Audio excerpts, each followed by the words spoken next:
Cuando tú digas. Bueno, bienvenidos amigos de Marcasur a través de la página web. Es un gusto estar en el día de hoy con Ítalo Pisolante.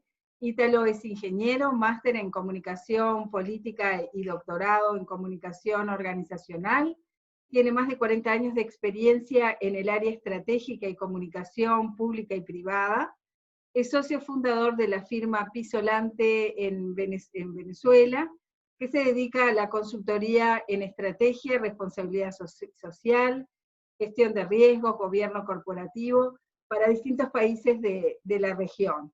Es habitual comentarista de CNN en español, escribe para la revista Forbes de Estados Unidos y actualmente vive en Madrid, en España, donde ha recibido varios premios y reconocimientos. Ítalo también es profesor en escuelas de negocios, ha escrito libros y ha participado en iniciativas del Banco Mundial, ha sido consejero del BID en Washington, de la OEA, entre otras organizaciones, y bueno, podríamos ir presentándolos, pero nos gusta más hablar con él, Ítalo. Bienvenido y muchas gracias por tu buena disposición.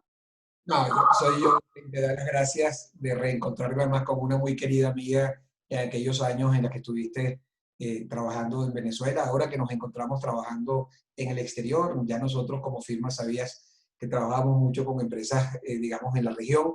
Así que ha sido toda una experiencia. Encantado de serte útil a tu audiencia.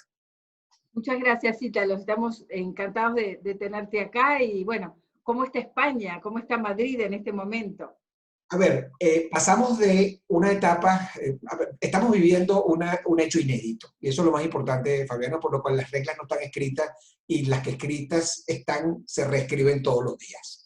En consecuencia, vivimos una etapa de confinamiento que tuvo un impacto dramático desde el punto de vista de salud mental, ya no de la bioseguridad, sino de la psicoseguridad. De hecho, ese es el nuevo artículo que publica Forbes ahorita en julio.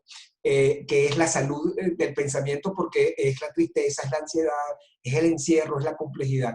Eso sucedió hasta que empezó el proceso de desconfinamiento. El desconfinamiento que empezó a vivirse hace algunas semanas aquí en Madrid pasó a una etapa de euforia, ¿no? Los botellones, que son muchachos que salen con botellas a beber en la calle, o la gente que viene con el revanchismo de romper las cintas que antes protegían los parques para niños porque no podían y no debían jugar. Entonces empezó ese forcejeo, complejidad, y ahora vamos a empezar a entrar en una etapa, perdón, la primera tuvo un impacto social e individual dramático y social. La segunda empezó a tener un impacto económico y en consecuencia político. Entonces había una gran controversia hacia el mundo de lo político y un nivel de exigencia brutal hacia el mundo de la empresa.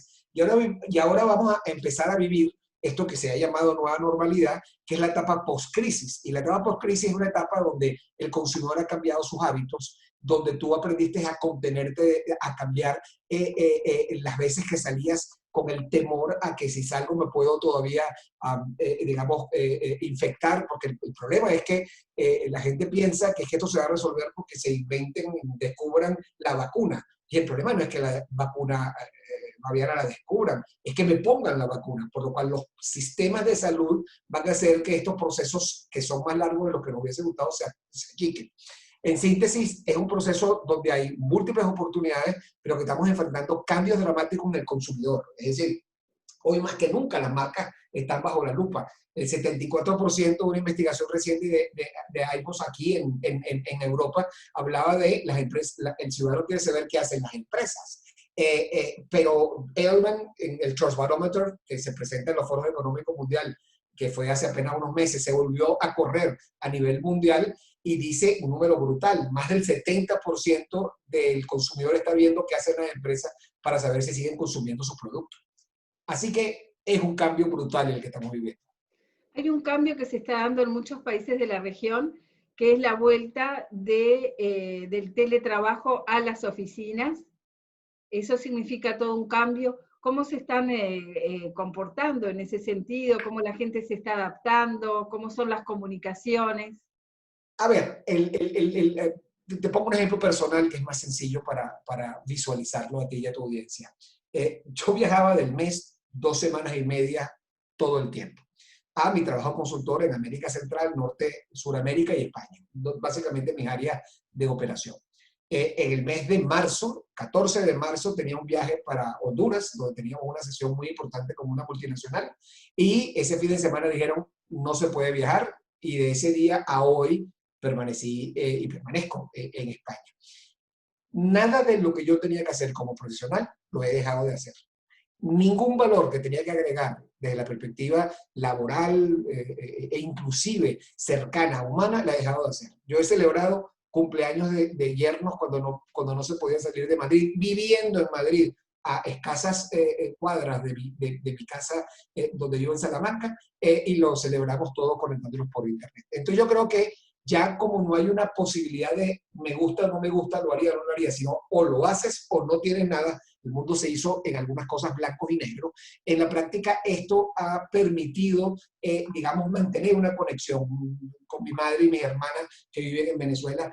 Nos encontrábamos, hacíamos una cita con un amigo para tomar una copa de vino virtual, dos parejas.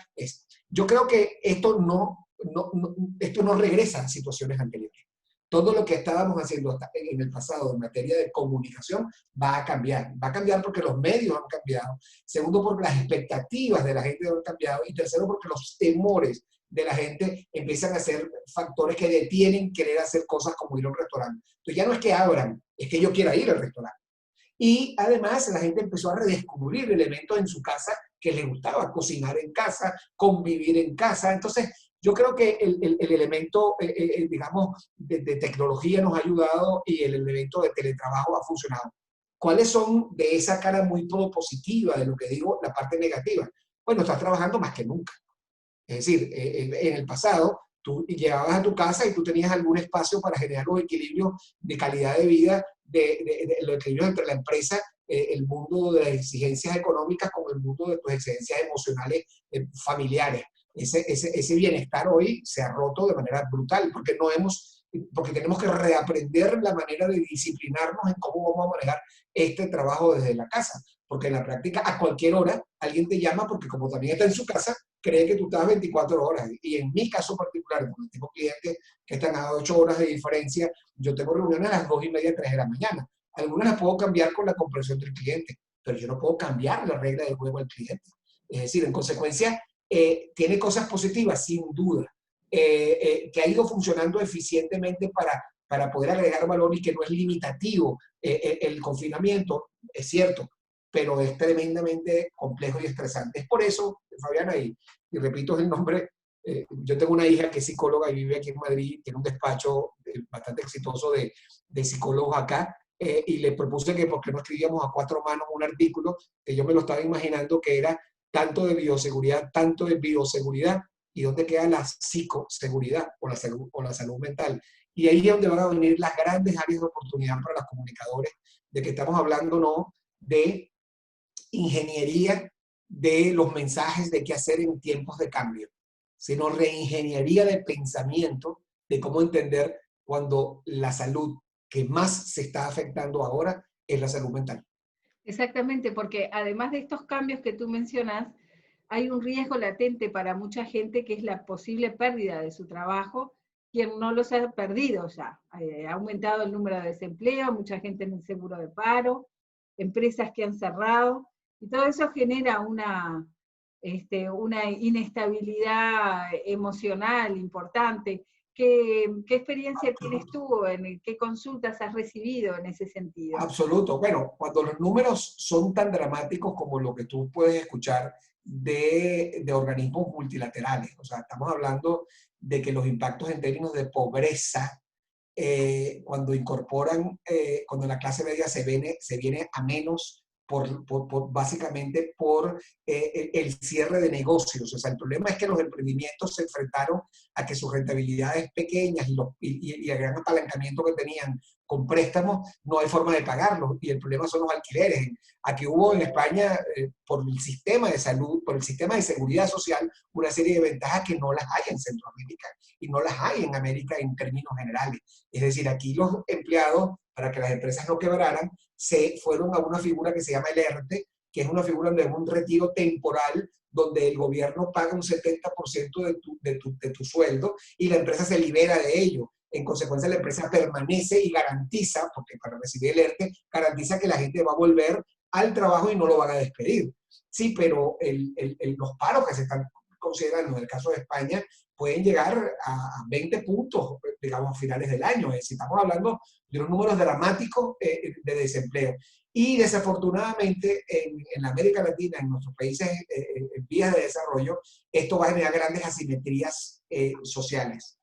¿Cuál es el problema dramático que yo visualizo, Fabiana, y que tú lo puedes conocer porque viviste esa excepcional experiencia de la Venezuela de los últimos 20 años? Y es que las demandas sociales que genera esta pandemia son muy grandes. Son mucho más grandes de la capacidad de los estados, a través de los gobiernos, para resolverlas, y de las empresas, o inclusive de las familias. Y cuando las demandas sociales son insatisfechas, alguien resuelve esa percepción de demanda social. Es decir, el mercado, y para esto no hay que ser neoliberal, ni de izquierda, ni de derecha, lo que hay que tener es sentido común.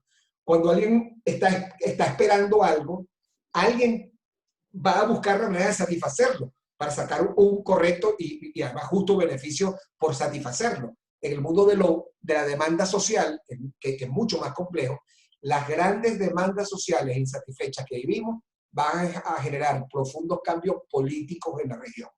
¿Por qué? Porque la demanda social la van a satisfacer con propuestas populistas, con propuestas absolutamente engañosas, con propuestas que no van a ser factibles, pero la ilusión me es suficiente para poder resolver mi salud mental, para poder resolver mis ansiedades. Entonces yo apuesto a que esa promesa de cambio político resuelva entre esa demanda social insatisfecha y esa propuesta indecorosa, oportunista, que es populista, en la mitad es la realidad económica. Y desafortunadamente en este momento la realidad económica no nos ayuda, sino que hace más grande el problema social por los problemas de desempleo y más grande la oportunidad de cambios de timón en los gobiernos en el mundo. Esto no es un tema de los países en vías de desarrollo. Fíjate tú lo que pasó ahorita en Francia con el triunfo de los ecologistas que apoyan a Le Pen, alcalde de París, en términos de la izquierda. Entonces los virajes de ese mundo que está buscando construirse en el centro y no en los extremos de la izquierda o de la derecha, empieza a desaparecer porque la gente se polariza. Entonces, los grandes problemas que vivimos ahorita es los neonacionalismos, el aumento de los populismos, el aumento de la compra local para protegerme yo en la pirámide de Maslow, lo primero que me protejo porque tengo que sobrevivir a esto, y esos son cambios dramáticos en términos de el mundo del negocio y el mundo en general de todos los que trabajamos en el sector privado, no digo así el sector público. Claro, ahora en ese contexto donde los gobiernos de alguna manera no se dan abasto con este tema de la pandemia o toman medidas populistas, muchos de ellos, ¿esto no significa una oportunidad para la empresa privada de tener un rol estratégico, de alguna manera aprovechar en el buen sentido esos espacios, esas oportunidades de hacer cosas a favor de la sociedad? Absolutamente sí. Y tan lo que dices, es claro que fíjate, en una encuesta presentada hace una semana en 5 días en el periódico aquí en Madrid, que se hablaba en el caso español, que por cierto puede funcionar perfectamente para transportarlo casi vis a vis en muchos de los países latinoamericanos. El 86% de la sociedad consultada fundamentalmente decía es que era muy importante cuidar a los empleados y que era fundamental contribuir al bienestar.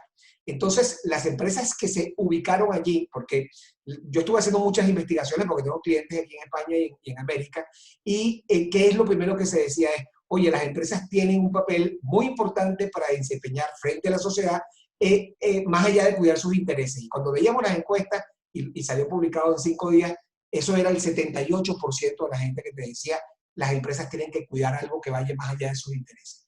Lo otro, en un número altísimo, 74% decía es, las organizaciones privadas deben hacer más de lo que están haciendo, por lo cual hay una expectativa importante. Es decir, esta pandemia ha cuestionado mucho a los gobiernos. y ha afectado muchísimo a los gobiernos. Panamá, apenas cambiando el gobierno, ya tiene un impacto dramático en la credibilidad de un presidente que acaba de llegar. Guatemala, que llegó hace poquitos meses, ya tiene un impacto dramático. O Francia ya lo tuvo con la derrota que le hizo en las elecciones de la semana pasada. Es decir, pero el sector privado ha tomado un rol protagónico en que puede ayudar a resolver. Pero el sector privado solo no lo puede hacer. Entonces tiene que trabajar en lo individual y también en lo colectivo. Es decir, el mensaje de las investigaciones era el sector de la sociedad era el sector público tiene que pedir más apoyo al sector privado. Todo esto se puede hacer, pero ¿dónde está la gran área de oportunidad de fondo? Cuando tú revisas tus intereses, los pones sobre la mesa y escuchas con humildad los intereses de los demás. Este es el momento de armonizar intereses. Y la armonización de intereses va a ser proporcional a la sostenibilidad de la empresa. Uno de los elementos que a mí me llamó mucho la atención sobre el rol o las expectativas que habría sobre el liderazgo, en este caso el liderazgo de un CEO de la compañía, era contundente. Unos amigos en una investigación que compartieron conmigo privada decían, ¿cuál cree usted que es el rol que debería asumir un CEO frente al COVID-19 y frente a todas estas realidades? Y comparaba a nivel global, sumando las partes, y otro es España y Latam, y Latinoamérica. La primera que era la más importante para América Latina era que los CEOs deben ser más protagonistas dentro de las organizaciones, o sea, visibilizar al CEO de la compañía. Y eso en Latam era mayor que en España. Pero, por ejemplo, asumir públicamente el rol de líder era mucho más importante en España que en Latinoamérica, pero seguía siendo relevante. Y el tercero era iniciar un diálogo con diferentes stakeholders, o sea, público, para lo cual la empresa le es de su interés. Y lo otro era, obviamente, digamos, mantener ese mismo perfil público frente al diálogo social. O sea, esas son las expectativas, digamos, en ese sentido. Entonces, sí, en esta respuesta quizás un poco larga y me disculpo, sí creo que el sector privado tiene una oportunidad gigante. Si entiende que el propósito debe estar perfectamente definido, comunicado y compartido. Si entiende que el colaborador es el centro de todo. Si entiende que requiere una escucha activa de la sociedad, deponiendo arrogancia, porque a veces nos sobra arrogancia y nos falta humildad para escuchar a los demás. Ítalo, y en la práctica, ¿qué tanto las empresas están aplicando de alguna manera todos estos aspectos que espera la ciudadanía o los consumidores? Es evidente, y las estadísticas lo están diciendo. Las empresas lo han aprovechado en diferentes lugares. Algunas de ellas reestructurando su modelo de negocio. La primera y más visible fue, oye, ¿cómo hacemos suficiente líquidos para desinfectarnos o alcoholes? Y la primera actividad fue cómo todas las empresas de licores empezaron a desarrollar todos estos productos para poder tener desinfección a partir del uso del alcohol. Lo siguiente fue cómo las empresas manufactureras, empresas incluso de maquila, decidieron empezar a hacer mascarillas. Lo siguiente fueron empresas del sector de líneas de producción, como el sector automotriz en general, cuando empezaron a crear unas respiradores artificiales con las líneas de producción. Empresas que empezaron empresas de tecnología que empezaron a utilizar sus algoritmos para poder ayudar a ubicar personas que podían contaminarse con otras y ofrecer una acción a entidades públicas o entidades privadas. Empresas de tecnología que empezaron, como Zoom, esta que estamos utilizando hoy aquí, a relanzarse y aumentar de manera exponencial su valor en el mercado, porque empezaron a adaptarse a las demandas para las cuales no estaban preparadas, por lo cual casi que estamos por meses trabajando en puras versiones beta, porque están todo el día cambiando y actualizando lo que nos llega a nuestro sistema. Todas, mi querida amiga, las empresas están haciendo importantes esfuerzos y con logros absolutamente visibles. Ahora, también hay una especie de ensayo y error, porque esta pandemia nadie la esperaba, estamos todos aprendiendo en eso, y los líderes, por ejemplo, tienen ahora que ejercer su liderazgo a distancia. O sea, hay una serie de factores nuevos que se van corrigiendo de a poco, ¿no? Yo no sé cuáles son los errores más comunes que tú ves que las empresas cometen y que se podrían evitar a nivel de comunicación con su personal o con los clientes. Este es el momento donde surgen algunos arrepentimientos, ¿no? Porque esta situación inédita no tenía protocolos concebidos y hemos corrido todos. Yo he estado trabajando en cientos de protocolos diferentes con ensayo y error. Digo que es el momento a veces del arrepentimiento porque algunas empresas hoy dicen, oye, si yo hubiese hecho, y conjugan ese verbo tan absolutamente destructivo como el si yo hubiera, si hubiese hecho, yo hubiese querido, y todas esas expresiones dramáticas. Hoy es el momento en el que se capitaliza, se materializa mucho de lo que se hizo en el pasado. Es decir, aquellas empresas que construyeron credibilidad y fueron consistentes, la sociedad les dio beneficio de la duda. Y dijo, oye, si ellos han sido así, aunque se equivoquen hoy, déjame volver a escucharlo, porque déjame darle la oportunidad. Y eso han pasado a aquellas empresas que supieron hacer de manera proactiva la construcción de su confianza, es decir, de la reputación, que no es un tema de comunicación, mi querida amiga, esto es un tema de gestión. Es decir, porque el elemento confianza no es porque yo lo digo, sino porque yo lo hago. Es porque mis palabras hablan mucho menos de lo que dicen mis actuaciones frente a la sociedad y frente a mis colaboradores. Errores, digamos, que se han cometido aquí. El primero de todos es subestimar el tamaño del problema. Mucha gente por esa misma apuesta, como si estuviese en un casino, decía, esto va a durar menos, esto no es tan grave como lo dicen, y los que llegaron muy tarde pagaron un precio mayor. Entonces, el primer error fue subestimar. Por un lado, subestimar a la complejidad del problema. Y el otro es subestimar la importancia que tenía el recurso humano. Es decir, empezaron a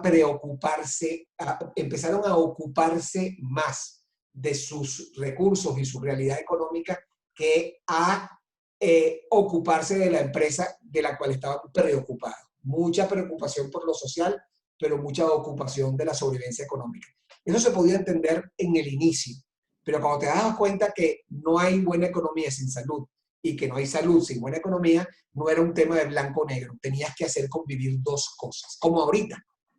Yo no creo que los países se van a cerrar otra vez por más que haya rebrotes, porque el impacto del cambio de velocidad en términos de recuperación es tan dramático que puede haber tantos muertos por pobreza o mucho más que los que hay por la sola pandemia. Con esto, que es un tema polémico, by the way, y que ya hemos estado hablando en diferentes webinars ahorita de Naciones Unidas, que hubo pues 2 días en Cerrona y he estado en cantidades, porque sabes pues que estoy metido en diferentes, digamos, instituciones, en diferentes iniciativas. Tenemos un think tank europeo líder en materia de intangibles aquí en España y hemos hablado de estos temas. Es decir, no puedes detener la economía. Pero es que tenemos que salvar a la gente. Sí, pero es que no detener la economía es salvar gente. Pero entonces tenemos que salvar cosas. No, tenemos que salvar a la gente. Entonces tenemos que buscar un equilibrio entre los protocolos que hagamos, la flexibilización del trabajo, la maximización de la bioseguridad y por encima de todo de la psicoseguridad para ayudar psicológicamente a la gente que está descolocada. Entonces, el haber subestimado estas cosas y el no prepararse fue un error, porque el mundo sigue dando vueltas. Tú me contaste que esta revista, justo cuando me invitaba, tenía que ver con el mundo de los abogados. Te pongo un ejemplo. Mientras todo este lío estaba dándose en España, expresiones como las de BlackRock. BlackRock es la banca de inversión más importante del mundo. Ella misma solo vale más que la suma de muchos países, digamos, de nuestro mundo. Ellos cambiaron, que lo habían dicho en el Foro Económico Mundial en Davos, Suiza, en enero de este año, sus políticas de cómo invertir en las empresas. Por ejemplo, los criterios de ellos son lo que en inglés se dice Environmental, Social and Governance Issues. Environmental, ESG, que en español lo han puesto más de A, de ambiente, ESG.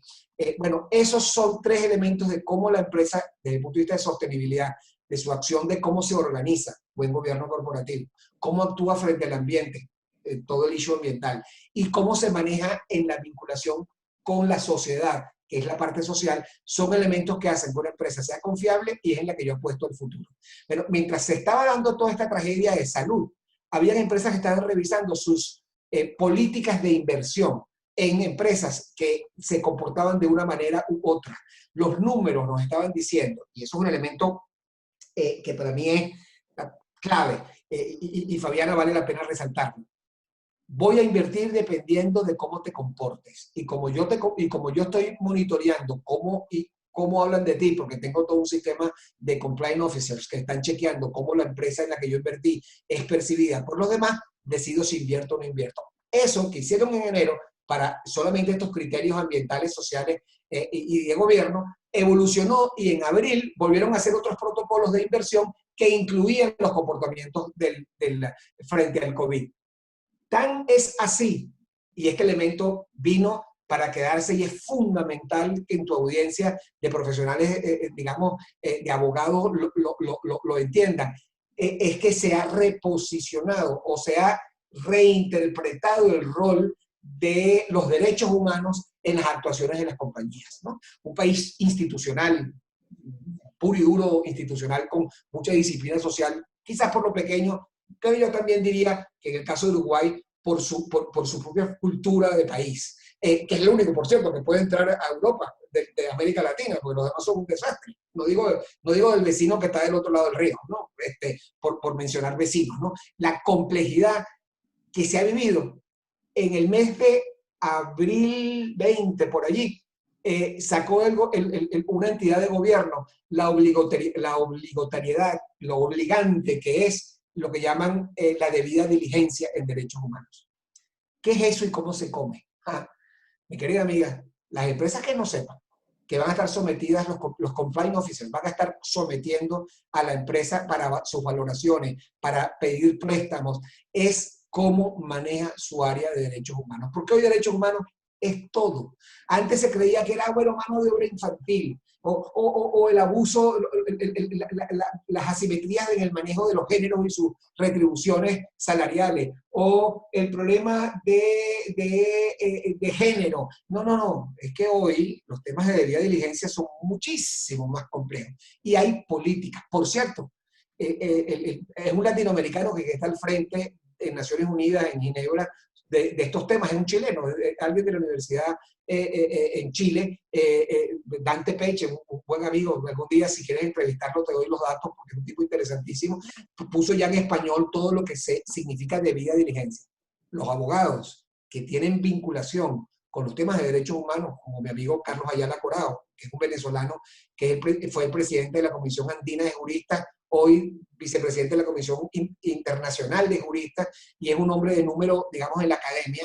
Él, todo su tema de derechos humanos está sobre los temas de los roles o los protocolos de hacer la debida diligencia en materia de derechos humanos en la empresa. Son los tiempos por venir. Y ese es un campo muy fértil, una oportunidad para los abogados participar en eso, poner lineamientos, orientaciones, tiene que ver con normas, con leyes, con el nuevo mundo, ¿no? Creo que les harías un importantísimo apoyo a este sector, digamos, profesional, si te investigas y te buscas gente de debida diligencia. Yo con gusto te ayudo dándote algunos nombres. Incluso el propio Carlos Ayala, con el mayor gusto te hago un puente con él. Él está ahora en Washington. De hecho, en términos de pandemia, él hizo un trabajo que está en internet muy bueno de derechos humanos en términos en momentos de pandemia, porque todos estos confinamientos atentan a los derechos humanos, a la libertad. Entonces hay unos borderline, hay unas fronteras chiquiticas entre dónde está el control del gobierno al ciudadano que trasciende a cuidarlo. Ejemplos los hay. Venezuela. Sí, claro que el tema de Venezuela es un tema que hay que controlar por el tema de la pandemia muy mal atendida. Pero ¿dónde comienza la buena intención de ser atendida a la población y dónde comienza la manipulación populista que existe en Venezuela de una ingeniería social donde yo lo que quiero es desmovilizar a la sociedad encerrándola vestida de que se cuide del COVID? Bueno, entonces, claro que en estos gobiernos populistas hay una parte que tiene que ver con ingeniería social, con fundamentalmente bloquear la movilización social. En España, algunas cosas sucedieron así, o en Honduras también, para bloquear y que no salgan a marchar, haga un toque de queda. No, no, porque es que hay que cuidarse de la pandemia. No, no, lo que no quiero es que vayan a protestar. Entonces, sí, el tema de derechos humanos para los abogados en este momento es clave, es casi para mí una especialización aside de todas las otras cosas que debe tener en su oferta profesional, ¿no? De hecho, hace creo que un par de meses, Mario Vargas Llosa y otros escritores y líderes políticos, expresidentes, firmaron una declaración advirtiendo cómo el tema de la pandemia podía servir de excusa para algunos gobiernos extremar algunas medidas de aislamiento que tenían que ver más con lo político que con lo sanitario, sobre todo en las fronteras, ¿no? Pensando en la frontera México y Estados Unidos, o la propia Venezuela que estás mencionando.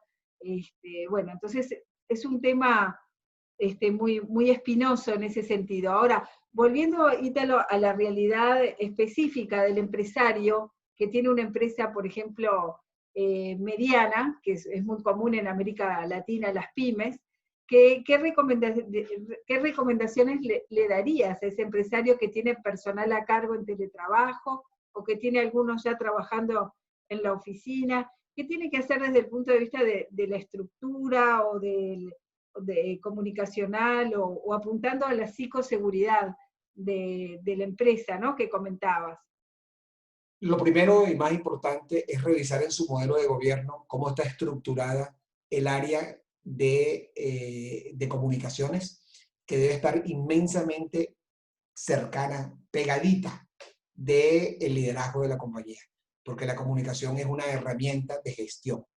Lo que comunica es la gestión, no lo que digo, sino lo que hago. Y eso hace que entonces, desde la función, no importa si eres chiquita, si eres grande, no importa si eres con fines o si fines de lucro, si eres pública o eres privada. Es exactamente igual para todo. Y el elemento fundamental es escuchar. ¿Qué está sintiendo mi gente? El foco número uno es organizarme para poder actuar y para poder recibir información de inteligencia, de esa inteligencia social, de cómo se sienten, cómo están, para saber qué puedes hacer. Ahí lo fundamental es la transparencia, lo oportuno, el tomar el momento oportuno con la información suficiente y repetida de lo que tú estás haciendo para garantizar la sostenibilidad de la empresa en un equilibrio entre el impacto social en el empleo y el impacto económico para seguir preservando las oportunidades de empleo. Hablar con franqueza, hablar con la transparencia, supone no decir todo, sino aquellas cosas que generen una pizca de certidumbre en un mar de incertidumbre que hemos vivido desde hace ya muchos meses y que se va a profundizar en los días por venir. Porque en esta etapa es cuando se están empezando a digerir las implicaciones económicas en el negocio y en consecuencia empiezan a aflorar si voy a poder preservar el tamaño de la empresa que tengo o tengo que adecuarme a realidades. El otro elemento fundamental es flexibilidad. O sea, no es esperar que yo soy resiliente y yo voy a volver a como yo era antes. Nunca vamos a hacer lo que éramos antes. No hay regreso a los esquemas que nos generaban el bienestar en el pasado. Hay del lado de la empresa una reinterpretación de roles que la empresa tiene que acometer y tienen que ver con la flexibilidad de cómo adecuarse y revisar tu propuesta de valor frente a las exigencias del mercado. Por supuesto, entender en esa lectura que hay unos nuevos significados de nuestras actuaciones y tenemos que valorar mucho el que nos ocupamos, de los nuestros y de las comunidades. Y no estoy hablando ni he mencionado la palabra responsabilidad social empresarial. Y yo creo que ese elemento, Fabiana, es clave. No estamos hablando de responsabilidad social, estamos hablando de actuaciones socialmente responsables. Entonces, aquí el tema de transformación en la empresa es tremendamente claro. El otro elemento es el trabajar como un sector. Es decir, muchas veces en el mundo emprendedor trabajamos nosotros para hacernos exclusivos. Este es el momento en el que hay que hacer clusters.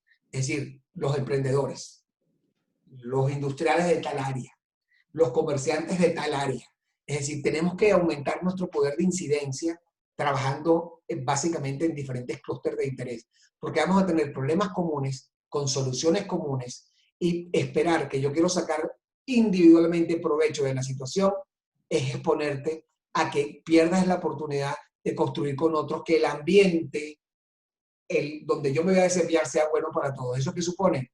Revisar el rol en los gremios. Fundamental tener una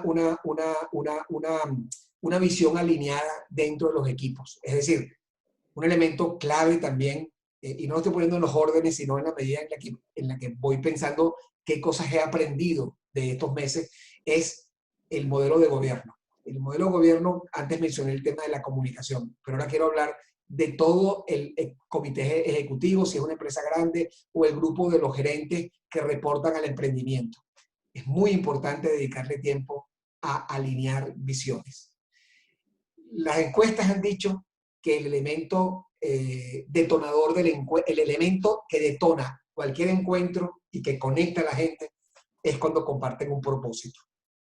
Y sobre todo cuando las empresas son jóvenes, de millennials o centennials, que lo que valoran es no solamente el why, el por qué hago esto, que es el propósito, sino el how y cómo lo vas a hacer. Esas dos cosas se alinean a nivel de los gerentes. Y eso es conversaciones virtuales. No podemos vernos conversaciones, ahorita las plataformas lo permiten hacer. El otro elemento fundamental es tener el coraje de asumir riesgos. Riesgo significa es todo lo que me funcionó hasta aquí no me garantiza que va a funcionar de aquí hacia adelante y tengo que tomar la decisión de desincorporar algunas líneas de producción o evolucionar con innovación algunas otras y repriorizarlas. Ese elemento de asumir riesgos es fundamental. Y creo que un ejercicio, y con esto cierro dentro de este, no sé si podría llamarlo kit de sobrevivencia, hay la construcción de una matriz de riesgos. Algo que aprendí en todos estos meses, a ver, la palabra aprendí no es la correcta. Algo que pude identificar con fuerza, porque lo decíamos años anteriores, era que era necesario que tú tuvieses conciencia de los riesgos que la empresa tiene para poder mitigar los riesgos. ¿Qué aprendí? Que las empresas estaban menos articuladas en el manejo de sus riesgos de lo que yo hubiese creído, incluyendo muchos clientes míos. Es decir, en la angustia, en la desesperación cuando volviste al Maslow o la pirámide de Maslow más elemental, que es la base, que es cuando el reptil de tu cerebro actúa para defenderme, para poder comer, para poder sentirme seguro. Se olvidaron de la tarea de que había unos riesgos que había que mitigar. Riesgos, por ejemplo, como los que va a haber en los tiempos por venir de nuevas regulaciones en los gobiernos. Riesgos que va a haber de cambios de un competidor que se movió más rápido que yo y encontró un nicho no cubierto y lo convirtió en un gran negocio. Ejemplo, las empresas de delivery. Las empresas están cambiando su modelo. Las empresas de tecnología, creando nuevas aplicaciones para eficientizar los temas de delivery, por mencionar otras. Entonces, sí, yo te diría en síntesis, primero tu gente, organízate bien, define tu agenda de riesgo, define los atributos de cómo quieres ser percibido para empezar a construir consistencia sobre esa decisión, que eso se llama posicionamiento. Desarrolla los mensajes o la narrativa, o sea, cómo vas a echar el cuentico de ese posicionamiento a partir de las actuaciones y ten muy valorado a los temas de comunicación que son fundamentales para construir confianza. Estas recomendaciones, estos pasos que tú das, sirven para cualquier empresa, incluso también para los estudios jurídicos, ¿no? Particularmente para los estudios jurídicos, porque la falta de institucionalidad va a hacerles el trabajo mucho más difícil a nuestros amigos abogados. Si yo no hubiese estudiado ingeniería civil, yo hubiese estudiado derecho, porque me encanta esa profesión. Y en mi trabajo como estratega, trabajo muy de cerca de firmas de abogados, en todas partes donde opero, y siempre doy un peso fundamental. La capacidad de moverse de las reglas no escritas que están escribiéndose en gobiernos populistas o en partidos populistas que van a tener el poder, van a cambiar las reglas del juego en muchas cosas. Anticiparnos con el monitoreo de qué cambios vienen permitirá desarrollar nuevos productos. Uno de ellos, no hay que esperar, se llama debida diligencia, derechos humanos. Sin ninguna duda. Hay muchos otros, regulaciones de cómo vamos a proteger a la empresa de procesos que aún en países desarrollados como España, con una visión fundamentalmente ideológica de lo que significa la empresa privada, están queriendo hacer que financien los ricos a los pobres. Esa perversa manera de entender de que hay que redistribuir la riqueza. Eso, claro que yo estoy de acuerdo, pero es que la única forma de repartir riqueza es generando empleo y generando oportunidades de crecimiento, porque si no lo que nos vamos a repartir es pobreza. Y esto no tiene nada que ver con una visión capitalista, neoliberal, porque además ese tema, por cierto, mi querida amiga, se está revisando. Y mira los autocuestionamientos que hay en Davos, Suiza, en el foro económico más importante que no lo pueden clasificar ideológicamente de un lado particular. El capitalismo se tiene que revisar. El capitalismo tiene que ser consciente. El capitalismo tiene que ser responsable. Y las empresas, porque no existe un sistema que genere mayor bienestar que las oportunidades que genera el sistema capitalista. Pero no es como era antes, haciendo lo que me venga en gana, sino haciéndolo en función de los equilibrios y la sostenibilidad, que significa capitalismo responsable, capitalismo consciente, como se llama esa tendencia, y se ha escrito mucho de eso. Entonces sí, claro que hay espacio para el mundo del derecho, mucho espacio, porque van a necesitar muchos apoyos las empresas en esta nueva realidad. Perfecto. Bueno, Ítalo, muchísimas gracias por haber estado con nosotros. Y bueno, sin duda habrán otras oportunidades, si estás de acuerdo, para tomar estos temas retomados según cómo se vayan evolucionando en esta incertidumbre que estamos viviendo, ¿no? Siempre que llames, Fabiana, vas a encontrar un sí, con el mayor gusto. Muchas gracias, Ítalo, y bueno, muchos éxitos en tus trabajos de consultoría por la región y en España. Amén. Cuídate mucho y cuídense los demás. Lo mismo, Ítalo, mucha salud. Hasta luego, muchas gracias. Hasta luego.